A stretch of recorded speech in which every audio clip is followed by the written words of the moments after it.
folks, just a quick status update on the workroom corner as it looks right now at this very moment. As you can see, its overall look is quite different than the main room. This is all going to be basically green with variegated stuff, you know, the whites, the creams, the much lighter greens, but nothing yellow. No actual, like, real quote-unquote colors like purple or red or God knows what, magenta or pink or any of that stuff. This is going to be green. You'll have the cream and whites of the Dieffenbachias of various kinds and the variegation on the Schefflera and the gloriosum, but that's going to be pretty much it. There are going to be a couple more varieties of Dieffenbachias in this corner. But that's what's going to occupy this corner. Dieffenbachias, Scheffleras, and the gloriosum, and a few things on the wall. The gloriosum here, this is exactly how it's going right now. I bent the tip of that by accident, twice banging into it already. While it's here, it's not really in a good location for klutzy me, but tough. If it gets too banged up and I end up damaging it, well, it'll just have to wait until that'll just be extra incentive to grow forward and get cranking on more leaves. Plain and simple. I think it is beginning to swell up on one or two of the root nodes that are facing downwards at the stem end, and I see the hint of a brand new leaf coming out from the leading cataphyll and petiole area of the advancing active growth tip. So that's all good, fine and dandy. I'll let it put out one or two more leaves from into the pot. Well, when it hits the center of the pot, that's probably the time by which it'll be developed enough root-wise to root in for me to be able to cut that, cut it out of the pole. I'm just going to cut it flush right where it comes out of the pole. I'm not going into digging out anything in or out. And at that point, I'm just going to take whatever's left inside the pole. I don't know if I'm going to attempt to root that into a pot as well, even if it's with this one, like I did, you know, with the other gloriosum. I'm just as inclined to chuck it. So at any rate, we've got the Schefflera here, and what's going to happen is once the adensonii comes out, remember this top here is getting chopped. The top three leaves that you see here with the new shoot coming out for leaf number 4, right above these two Velcro bands, are going to be on the pole, and it's going to get cut right below, just below that bottom Velcro band, so that stem can slowly get pulled into the tube and not stick out from the tube in profile. You see how already there's like that little bend in there where I put the Velcro brand snug? It didn't pull in really, it was just a snug, just to put tension on the stem.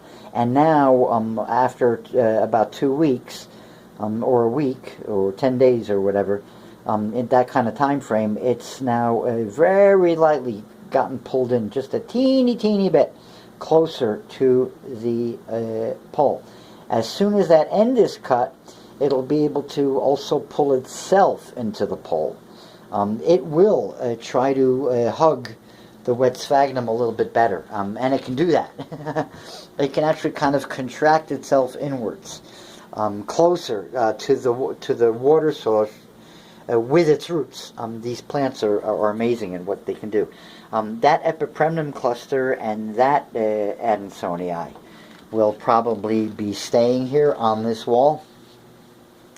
And then what will happen is once this whole thing comes out and the base goes to the factory room to join the base plant of the gigas, and later on to be joined again by the pink princess, silver swords, bipennifoliums, and all the other base plants that are going to be coming out of the main wall room. Those base plants are all, hopefully I'm going to use them probably to give me one more round of treadmilling up to a tube, and then they're going to have to get chucked, and everything is going to be tubes only. I really don't want pots of potting media for any plant that I can do in a tube in my entire house. I'm some Dieffenbachias, some self-heading plants like some alocasias, the aglionemas, maybe stuff like that. That's fine. But if it can climb, and it's a climber by nature, and I have it presently, it is going to go and get transferred onto a tube if it hasn't been already. And, excuse me, then ultimately the pot gets trashed, the potting mix gets sifted out, granuled, and the fine's gotten rid of, and it goes back into storage. And then I'll see about using it for things like Dieffenbachia propagation, and then I'll be able to put Dieffenbachias wherever I want them, or God knows what. And then ultimately, once I have all the potting mix I need, and I'll just keep a small amount in reserve, and then the rest will get tossed out into my garden beds to be utilized that way.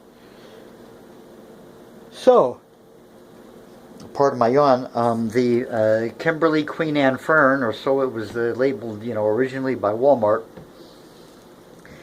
is coming back a little bit already on this side.